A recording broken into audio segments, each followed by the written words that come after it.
Hi there, how you guys doing? So, urgent coffee, and we're gonna talk about introducing puppies to dogs. Why I'm rushing? Because everybody's in a rush to introduce their puppies with their dogs, and quickly we got a puppy, everybody needs to know about it, and we throw the puppy to the dogs. Ouch. It's not always working well. So, how would that work out? Usually, we know that most of the times those puppies to dog introduction are very stressful for all the parties involved, for the puppies, for the adult dogs, for the senior dogs, for the children, for the parents, for the breeder, for the rescue. Everybody's, oh, what's going to happen, what's going to happen? Why such an anxiety, right? We can totally control this. Instead of having anxiety, how is this going to work? We're going to prepare everything for that to work out just fine. But to do that, we need to understand concepts. First of all, we need to understand that the puppy is being removed from his safe space, from his litter, from his parents, and he's now in a completely new environment, your home. And how do we help the puppy cope with that situation? So first of all, I want you to give you a heads up. Your puppy doesn't need to be introduced to the other dogs right away. And the reason why is he has no clue. The puppy expects certain things to happen naturally: safety, nurturing, care, protection. So if you look at the other side on your dogs who are in your home, they have certain expectations. Some of your dogs actually never met a puppy before. How would they know how to handle it? In other words, this is completely new to them. And we need to understand the concept that an adult dog doesn't have parenting skills. Parenting skills are learned behaviors inside the litter. So the first generation learns from the parenting of the second generation. So they observe how parents handle things at the same way they've been felt themselves. So there's a revolutionary process. The puppy learns what mother does to her siblings, observations. And so that is the educational part. So dogs don't come pre-programmed to be parents. And just because dogs are dogs doesn't mean they can handle a puppy. If you cannot handle a puppy, how would a puppy be able to be handled by an adult dog? Right? So there are clear definitions in nature. There are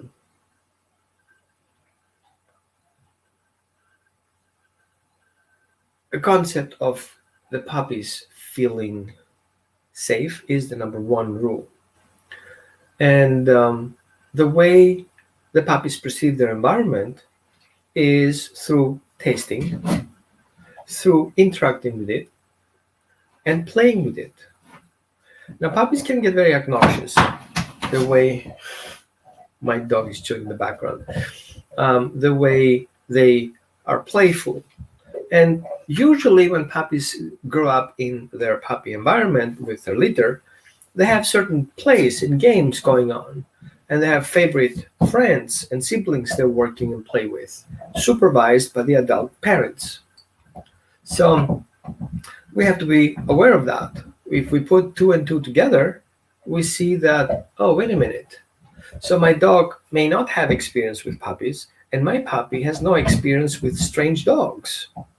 Exactly. Now, do we want to risk that? Do we want to risk the dog to be upset about my new puppy? What does my dog exactly expect from that puppy? What he expects from me as a parent to bring that puppy into the house?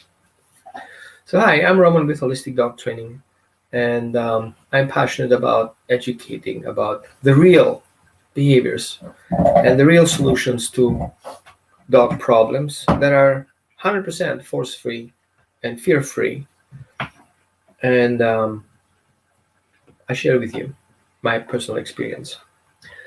Now, let's look at a little bit of timelines. So we have puppy development. We're not going into that individual developments because right now you're dealing with the first week the puppy's at home with week 8. So in that week basically is the best social period for puppies.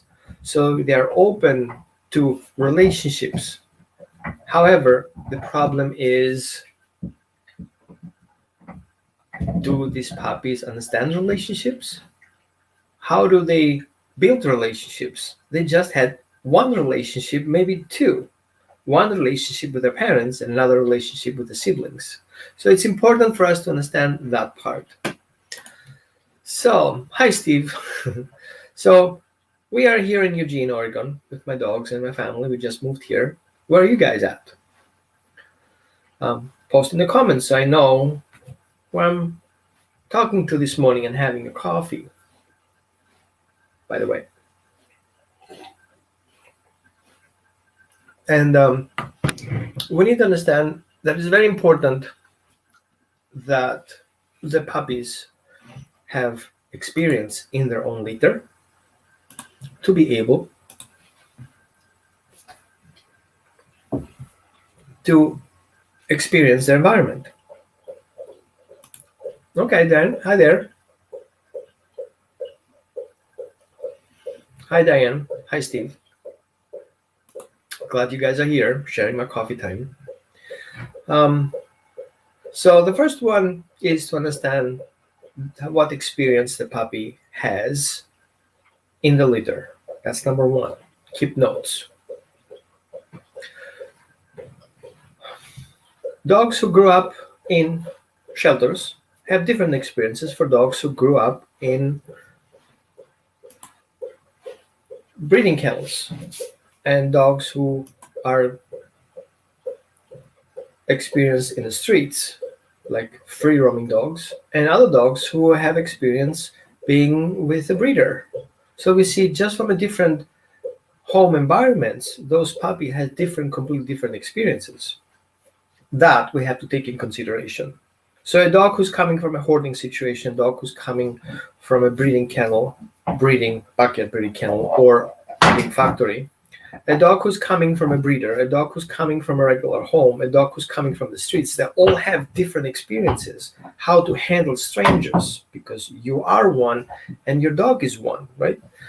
So the next thing I want to recognize is the socialization window you're in. Some puppies coming home to new homes very early.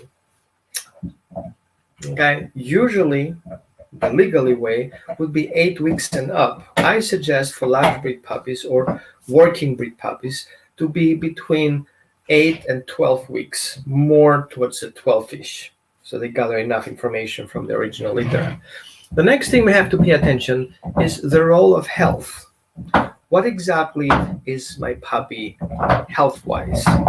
First of all, many puppies are, of course, not completely vaccinated, and our dogs are likely not 100% healthy, or maybe they are. We don't know until we do a test. So important is to test your dog, make sure everybody's healthy, then the puppy is supposed to be healthy, and we do take a risk having the puppy in your home with other dogs.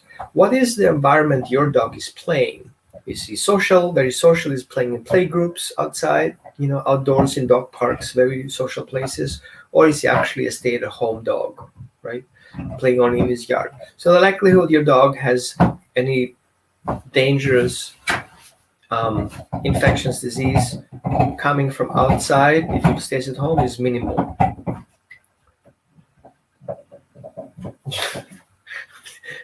Enjoy chewing on the antlers.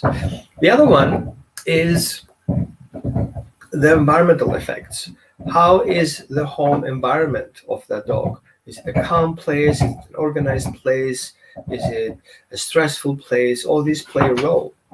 Then the things that we have to take in consideration is what is the nutrition aspect of the puppy. Is he healthy, digestive wise? Does he have enough food? One thing that I see many often people fail is to give the puppies adequate food and nutrition.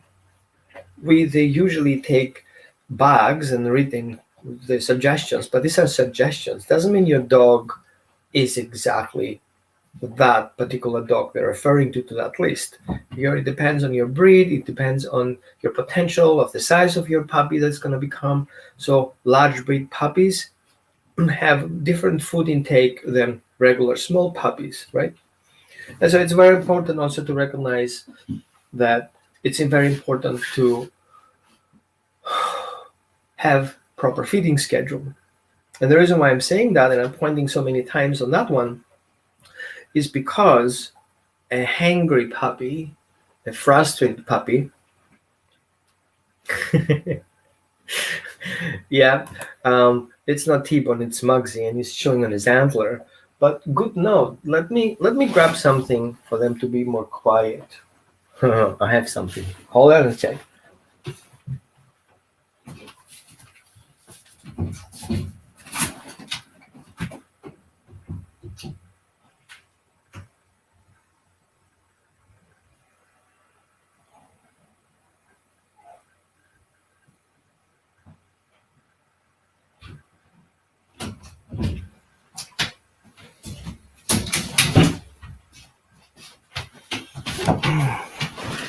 Here you go.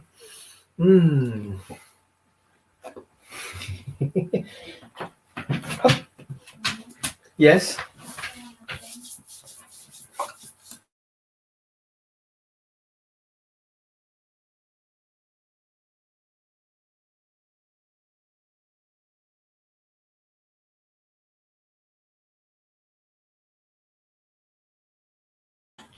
Ooh. What are you doing? Ooh. Ooh.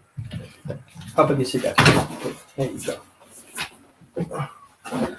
Fair trade.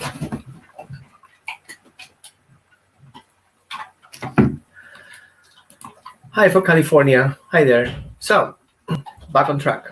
Thanks for pointing it out. Now we have slobbering in the background instead of chewing.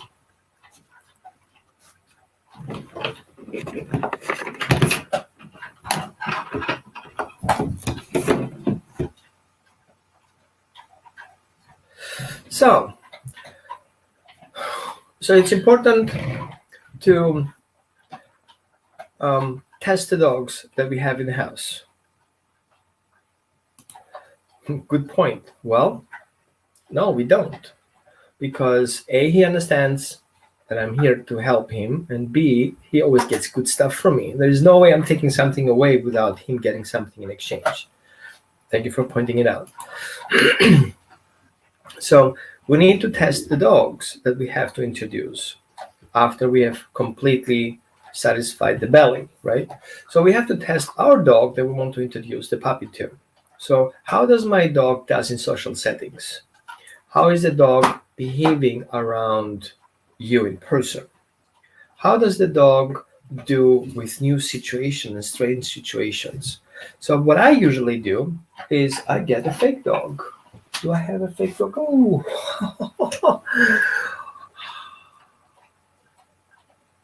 who's that? Meet Husk. Husk the Husky. So I know it's a toy, but you know what? You will be surprised how many dogs will get triggered by this one. This one has all these features. It has a tail, it has legs, it has a mouth, it can open its mouth, right? So you want to picture the dog, what he has to deal with. First of all, the dog has to deal with something new. Question, how does your dog deal with new things? Does he get overly excited? Does he get overwhelming excited? Is he actually jumping on you and wants to get you down, right? What would be the beam? How about you lay down? Lay down. I know. You know what? You totally deserve your chew bone. How about you go to your bed? Okay. Can you pass? Can you pass?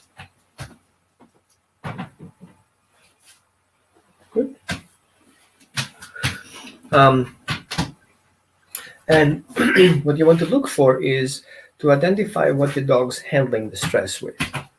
Is he gets overly excited? Is he jumping on you? Does he want to get with your hands? And here's what usually happens. Our hands always give something to the dog. Pay attention to that. How many times have you come into the house, you grab in your pockets, you grab in a bag, you have something in your hands and you give it to your dog like a bag? Now from your dog's perspective, he sees that you have something in your hand and he gets piece of it. But what if your dog misinterprets what you have in your hand and that is not something he can have? Right? So the first thing you want to introduce your dog is to cope with his stress. If you want something really, really bad, what do you do for it? Oh, that's a good sit. Reward. And then what do? You calm down. That's another reward. Thank you for controlling your stress and thank you for trying to help yourself by calming down. So it's very important that you help your dog realize the idea of calming down is what gets you further. Yes, I'm a dog person. You're going to hear chewing, you're going to hear walking, and you're going to hear drinking, right? So, does your dog do that? Can he control himself? If your dog cannot control himself, then priority is to deal with that first and leave the puppy being on his own with you and your rest of the family. Now, the other thing I'm going to look for is testing the dog about how he feels jealous. Here's what we usually do. The puppy comes up or the dog comes up, he gets affection. The dog comes up, he gets affection. What does the dog do when he comes up? He gets affection. That creates the entire job description, which means the dog expects when he comes up that he gets attention. Now, how will we react if there is another dog that wants equal attention? This is where start issues coming up, because the one factor that we have to consider is the attachment relationship between you and your dog. How does your dog see that relationship? For example, if it's a survival relationship and the dog without you feels he's going to die, you can see it very often in severe separation anxieties, very controlling behaviors. The dog is following you all the time. You can even go to the bathroom without having a muzzle on your butt, right? And then you want to look for into how this relationship can be improved into secure attachment relationships. Some relationships are very extreme. Some relationships go into very controlling. Sometimes they're affection-based controlling, and sometimes they are bite-controlling relationships, meaning is a herding dog, for example, has usually a bite relationship. I bite you in a controlled situation. I bite you to do this. I bite you to do that. I bark at you to do this. And some other dogs are very affectionate.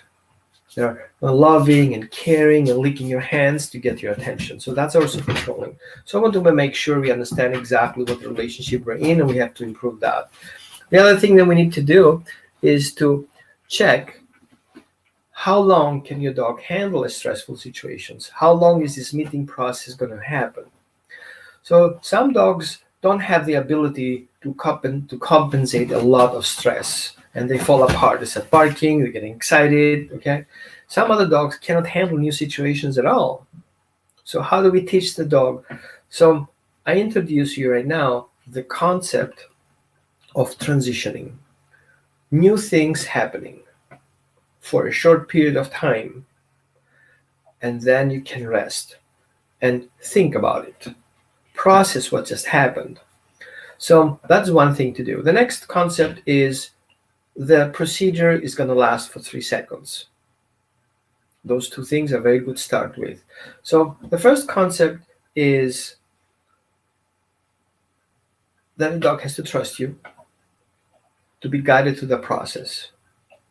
And why is it important? Because if the dog doesn't trust you, that will be a problem, because the dog will not be able to reach out to you for help.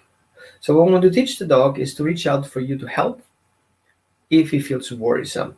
So most of you know already my exercise, the 2-3 exercise. So that concept is teaching the dog to help capture in his mind that you are the source of solutions. Take 2 treats, offer your dog, split your hands in 2 directions, and offer your dog. I mean, let him smell it, sniff, sniff. Okay, imagine camera is his nose, and then open your hands, eye level, dog eye level to your eye level, right? Keep them far apart, and your dog checks in with you. He gets both treats. That is a primer to help him remember that if you have a problem that you can solve, here you go, I'll help you out. From there, then we convey, if you're worried about the puppy, all you have to do is check in with me, so I know you're worried. So instead of micromanaging your dog, you give your dog room for exploration. Because the problem with dogs who do not know to explore, they get super anxiety. And anxiety is exactly what you don't need right now with your puppy, because the puppy should feel safe, and anxiety is not something that does it. So the other thing we need to look for is introducing the 3-second rule. The 3-second rule is we go in, we check it out, and we're out. You can do this at home. Okay? Imagine that everything that's going to happen lasts only for this short period of time, and the dog will be able to think through the next process. After this is going to happen. After this is going to happen. So it's very important to think through the process, and the dog feels comfortable through that process. Make sense? Good. Does anyone have any questions so far? Good. Now, let's say everything is perfect. You have the perfect dog and the perfect puppy, and you really want them to introduce themselves. Grab a cup of coffee because it's going to take you a while.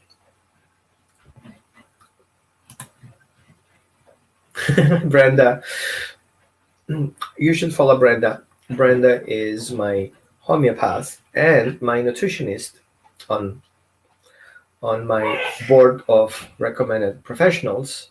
So follow. And of course, she's late. She should be earlier here, already commenting about nutrition. Okay, she's going to do that later. And if we want to introduce this to dogs, okay, here is the opportunity. Both dogs have to be fed, and both should be happy about their meal. So puppy should get puppy food, and adult dog should get adult food, the proper amount. It's a different story how much that is. It's not about the subject right now, but it's an important factor. So now that we have everybody fed and everybody happy, everybody should have been gone for potty. Now we introduce the puppy to the dog. Now, how old is the puppy? 8 weeks, 12 weeks max. Okay. So we're gonna have the puppy in our hands and pet the puppy. Right? Let's play with Mugsy here. Mugs, you wanna meet my puppy? Come here. You wanna smell it? Good job. Thank you. Now go back to your bed. Go lie down. Good.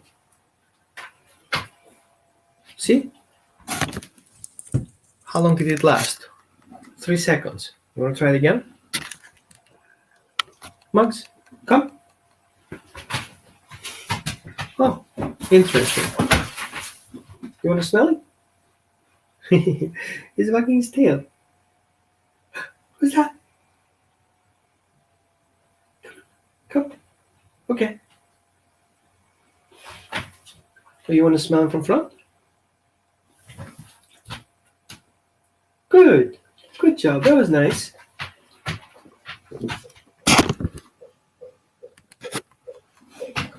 Three seconds. Start with the butt. Butt is always safe to smell. And then make a break.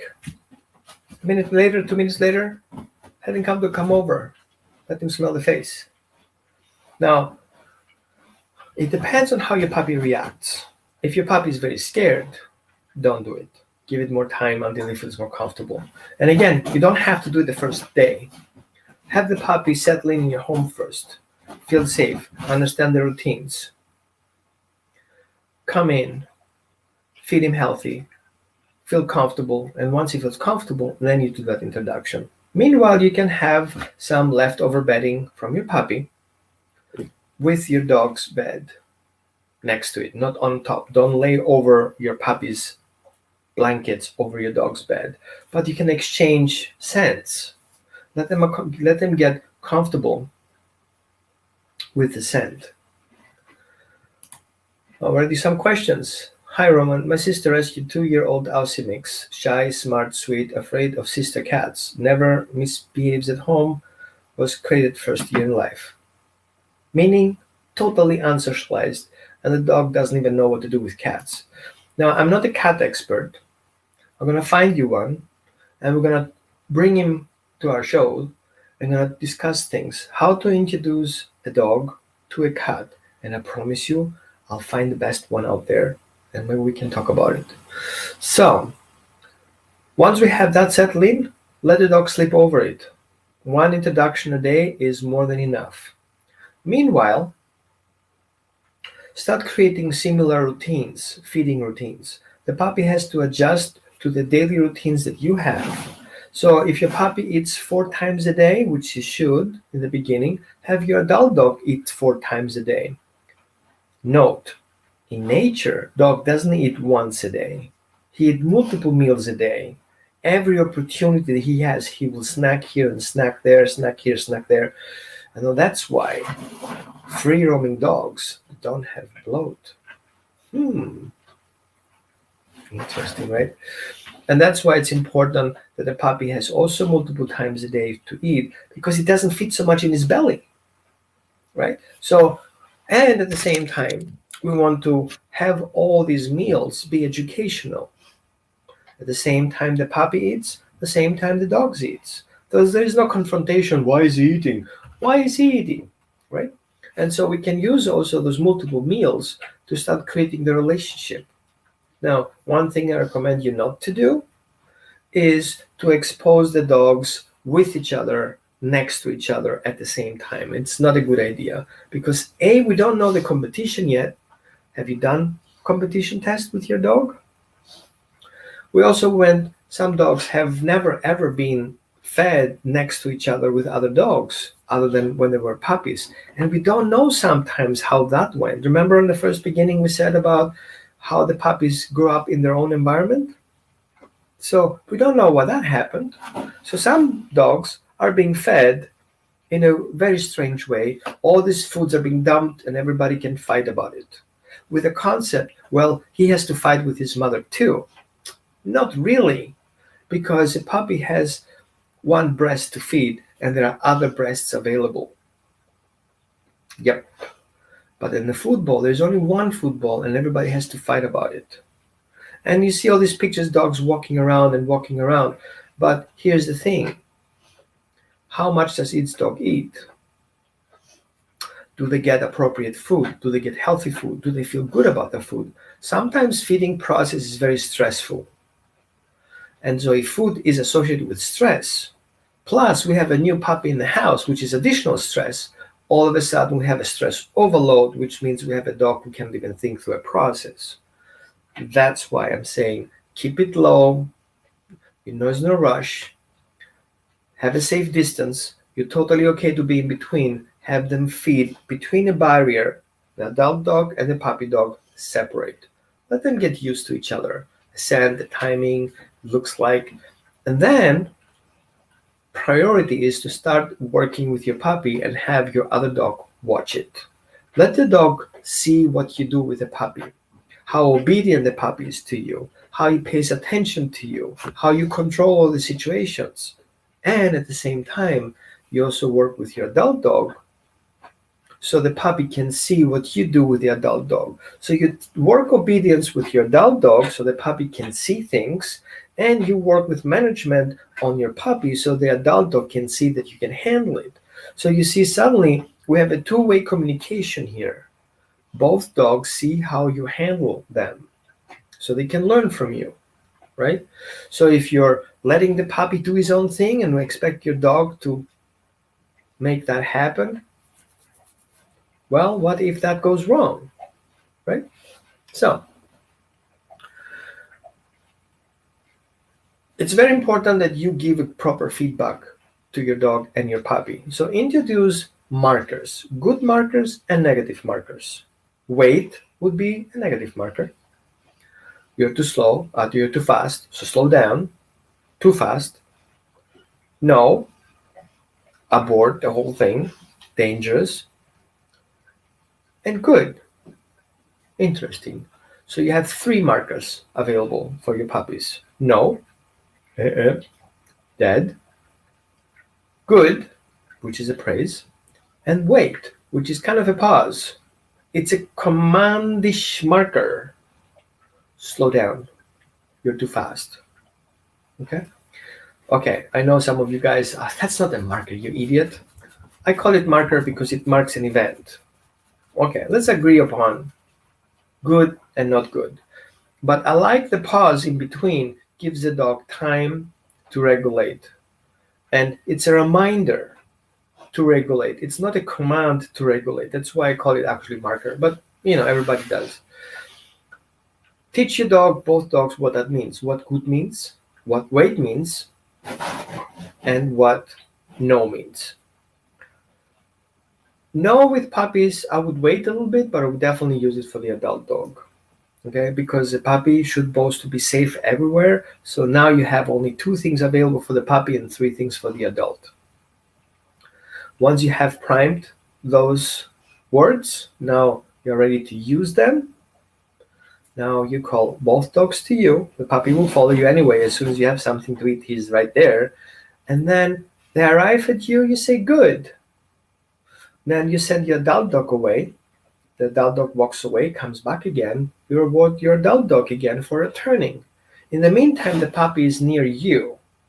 What you see here is the puppy is next to you and your adult dog leaves and comes back. He leaves and comes back. So that becomes a connecting and disconnecting, connecting and disconnecting while the puppy stays connected.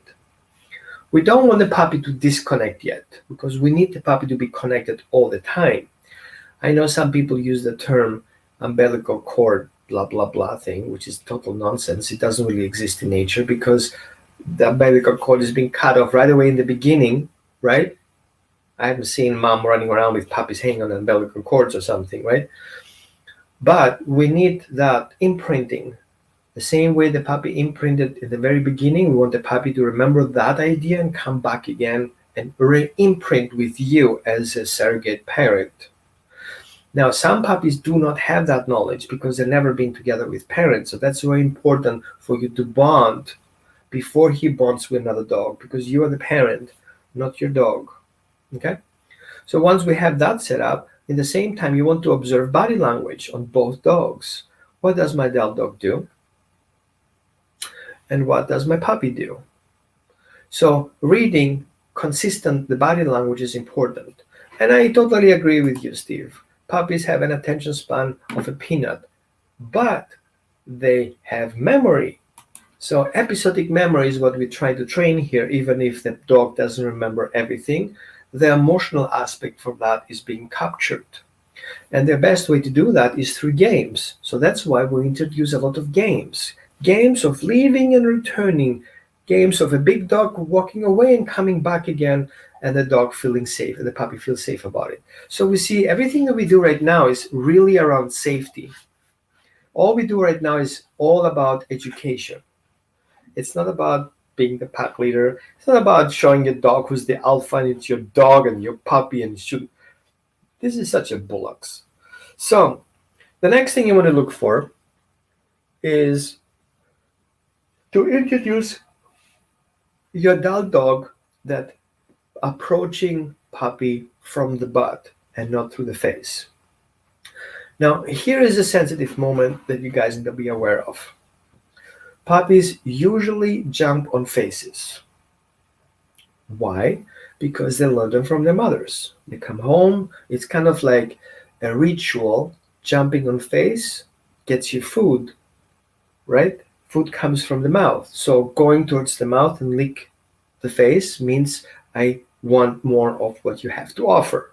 Now, your dog doesn't like to be licked at their face. It's ew, dirty, whatever he thinks it is, right? And An adult dog who eventually has experience in the past of being hurt or bit can be a problem because the puppy doesn't have that self-control and he would jump. So I would take it very slow and teach your puppy that jumping in the face is not what's being appropriate. And the other dog gets comfortable about having somebody next to him. So what I usually do is I get another fake dog that Steve cannot find online. Yes, they are out there. Just have to search for it. Amazon has a couple of those. This particular one is Folk Manis. It's actually a puppet. Okay. And there are other animals out there that look very similar. So what you want to look for is something that's really real.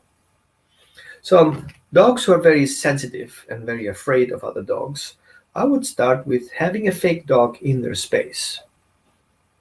Introduce them first outside in a free roam and train the adult dog how to meet that fake dog that's out there. We start from the butt, we reward the butt meeting, and then finally, once the dog feels more comfortable, we can slowly go towards the face. And once you have that established, right, now the dog knows the routine, and you don't do it only once, you can do it several days in a row, right? So the dog is like, oh, we're going to meet that guy again. Ah, yeah, I know what to do. I'm going to smell the butt, and you're going to pay me for it, and then we go on the mile. Yeah, I know that. And only 3 seconds, go in, sniff, and go out again. That's what we do, right? Reward that. And reward doesn't always have to be food, because likely your dog will not take any food because he will be too stressed, right? But there are lots of herbal remedies to help coping with stress. Brenda, time to type. And there are other options to help your dog at better times. So don't introduce your puppy and your adult dog in the evening times, because this is where dogs are more active and more reactive towards triggers. You want to do this in the morning when everybody is kind of cool about it, just woke up, this is potty time. Okay, let's go meet our fake dog. And it's like, oh yeah, I know that guy. Good. I like your attitude. And now you're going to bring a second person with you. Once that introduction is done well and you see already your predictability and you know exactly how your dog will approach things he doesn't know, and if you see something he's worried about, you know he's going to turn to you and telling you, hey, I'm going to lose my shit right now because I don't know what's going to happen. All these things are already evaluated. Now we go for the truth. So your partner holds the puppy and you are more confident with your dog, you're going to go outside for a walk. Now, here's what I suggest. Keep things walking. Keep things moving. Don't get stagnant. Don't stop and hold the puppy or the dog on a leash tight. Keep walking. So have both dogs walk forward. The puppy first, the adult dog next.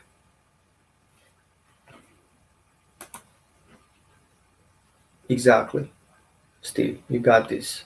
Steve is the trainer for National Great Pyrenees Rescue, but he also works very closely with other National Pyrenees Rescues, so follow.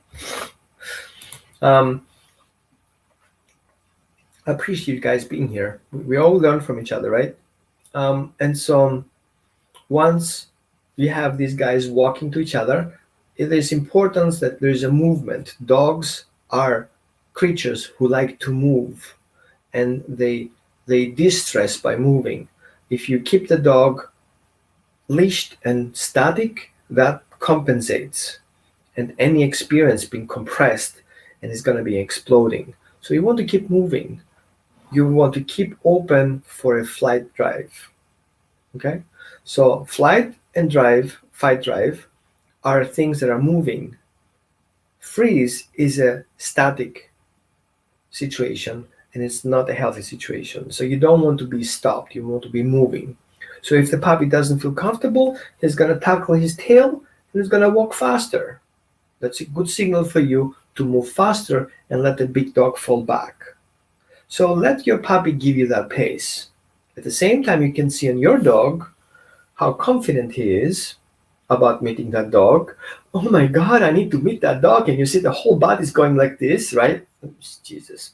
Or you have a very tense dog who's like, I have no clue what's going to happen. So you can see all these body languages of your adult dog And at the same time, you can see on your puppy's dog. Your puppy dog will not show you so much body language because it doesn't have that experience yet. That's where the other dog comes in later. But the adult dog, you can see a lot of things, so you want to observe things. Speaking of, I'm having a class on the 19th about adopted a dog from a shelter. Now what? So the best way to have a successful adoption, I highly recommend you join that class. Even if you don't have adopted a dog from a shelter or rescue, introducing a dog into your home is already part of it.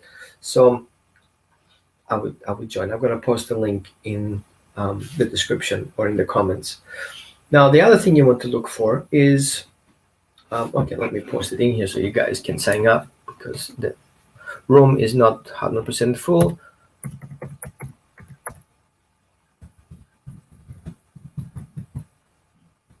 Yep, I'm one finger typer.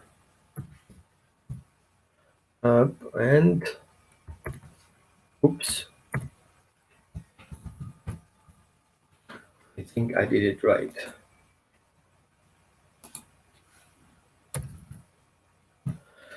Okay, that should work. Now click on that link and tell me if it works.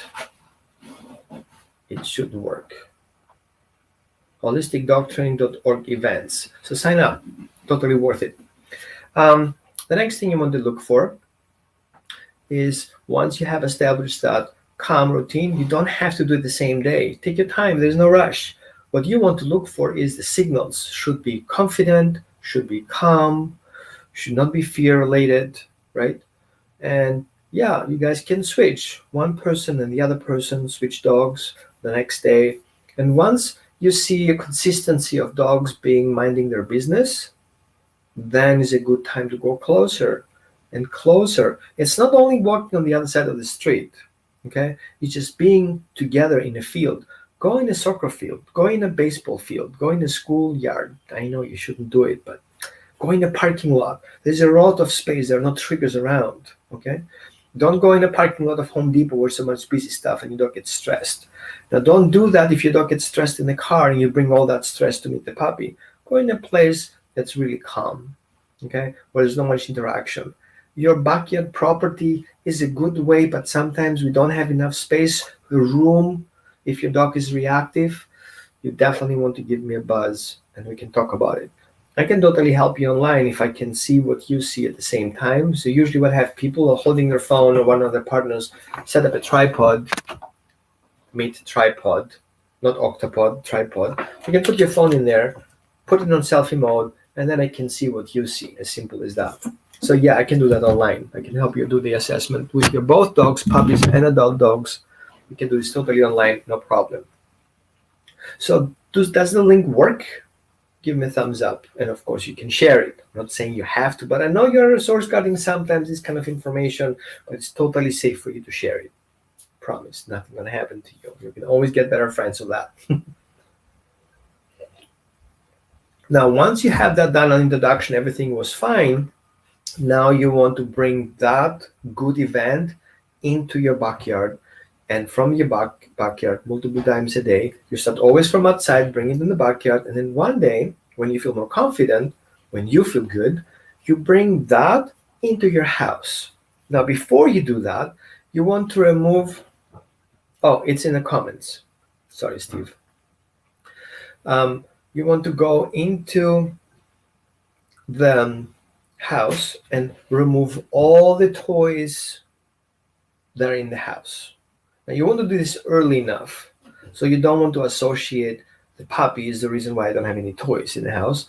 But dogs in stress will find all the individual things that can be digged and hidden anywhere, under the pillows, under the desks and everything. Now, if your dog is one of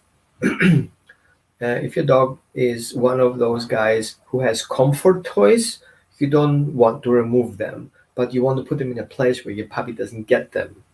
Okay? So comfort toys would be a specific toy that your dog usually carries around, a toy that your dog is guarding on his bed.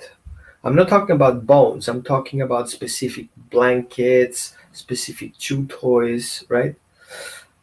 So that is important. Can anyone post the link? Okay, for you guys who don't know, let me post it for you so you can see it in the comments. It's super easy. There you go. Thanks for asking.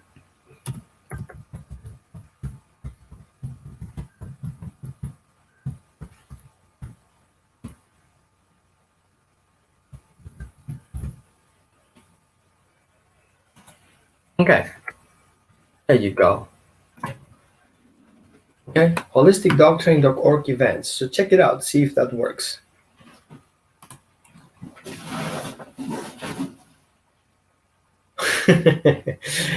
Yeah, well, here's the thing. If your dog has you as a comfort, that's a tricky one. So I would highly recommend we talk about that before you do the introduction. So let's say again, we're going inside and everything is cool. There are no toys over there. Okay. Everybody should know where the water bowl is. Make sure you have always water available so dogs can go in. Have separate bowls. Have a high bowl for your adult dog and a shorter bowl for your puppy on the floor. Don't let them drink from the same water bowl yet. A, because your puppy is not vaccinated completely. Okay, I'm not an anti-vaxxer for you guys who want. What does it talk about vaccinations? I'm not an anti-vaxxer. Okay, I'm pro-vaccinations, comma anti-over-vaccinations. I'll clear that out. And yeah, Steve, that's likely because you're on a different post that I post, but now you can see it. Now, the other thing you want to look for is once everything is settling and everybody has drunk water, now it's time to stay away and observe. So I would like you to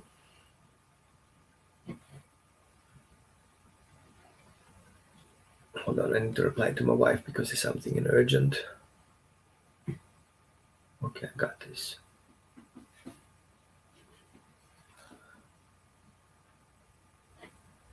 Good. So one of my dogs doesn't feel well, so my wife told me to take care of it. I will.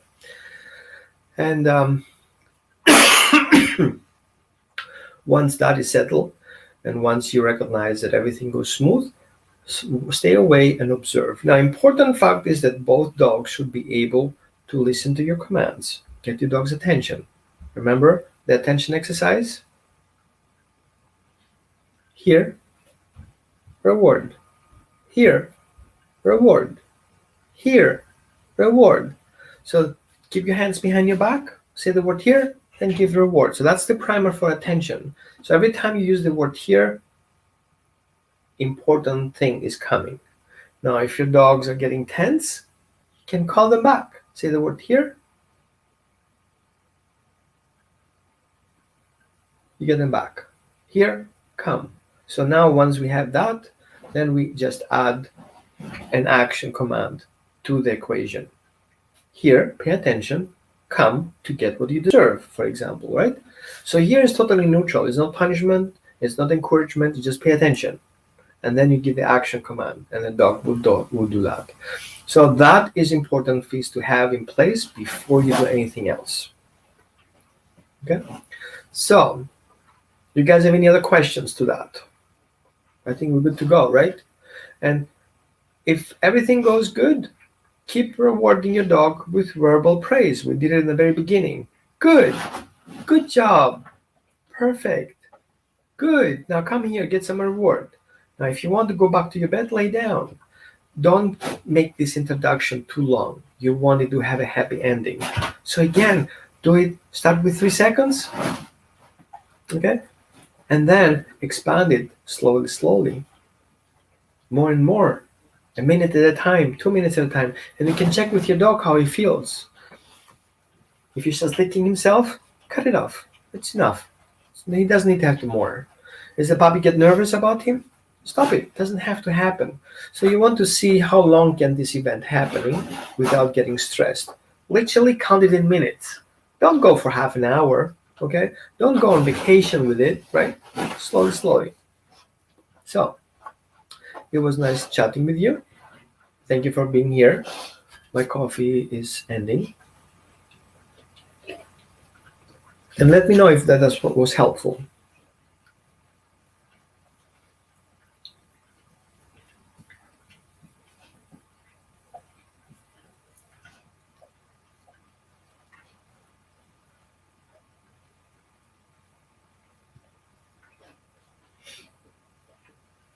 Good.